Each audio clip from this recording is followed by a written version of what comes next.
নির্বাচনের স্বচ্ছতা নিয়ে যখন দেশজুড়ে উদ্বেগ, ঠিক তখনই লক্ষ্মীপুরে ধরা পড়ল ভয়াবহ কারসাজির চিত্র। ভোটের ফল প্রভাবিত করতে গোপনে প্রস্তুত করা হচ্ছিল ব্যালট সিল।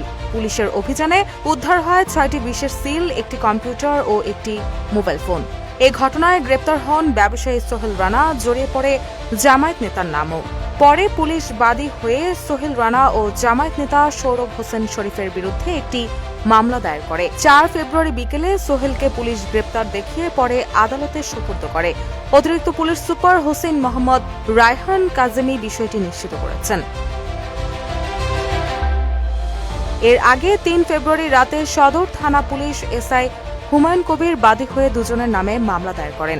গ্রেপ্তার সোহেল সদর উপজেলার টুমচর গ্রামের খোরশেদ আলমের ছেলে ও জেলা শহরের পুরাতন আদালত সড়কের মারায়াম প্রিন্টার্সের স্বত্বাধিকারী।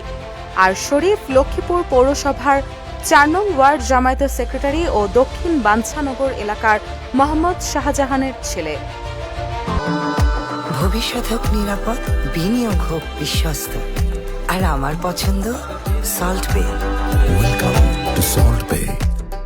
পুলিশ জানায়, গোপন সংবাদের ভিত্তিতে মঙ্গলবার বিকেলে তার দোকান থেকে ১৬ ঘর বিশিষ্ট ৬টি ভোটের সিল, একটি কম্পিউটার ও একটি মোবাইল জব্দ করে। পরে তাকে আটক করে থানায় নিয়ে যায়। আটক করার পর তার তথ্যের ভিত্তিতে ও হোয়াটসঅ্যাপে কথোপকথন, ভয়েস মেসেজের প্রমাণের ভিত্তিতে জামায়াত নেতা শরীফকেও মামলার আসামি করা হয়।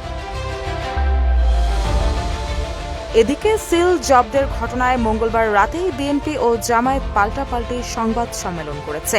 সংবাদ সম্মেলনে লক্ষ্মীপুর ৩ আসনের ধানের শীষে প্রার্থী ও বিএনপির যুগ্ম মহাসচিব শহীদ উদ্দিন চৌধুরী অ্যানিস সিলকান্ডের সঙ্গে জামায়াতের সংশ্লিষ্টতা সহ আটক সোহেলকে জামায়াতের কর্মী বলে দাবি করেন।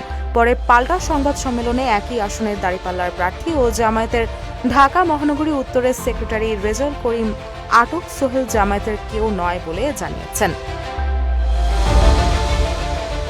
এদিকে জেলা জামায়াত আমির এসিওএম রুহুল আমিন ভূঁইয়া বলেন, ঘটনার পরপরই আমরা শরীফকে দল থেকে বহিষ্কার করেছি।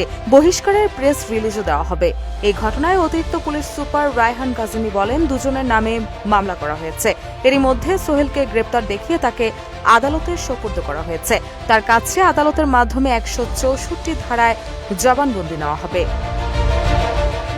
রুশা সুর, নিউজ ডেস্ক, ইত্তেফাক।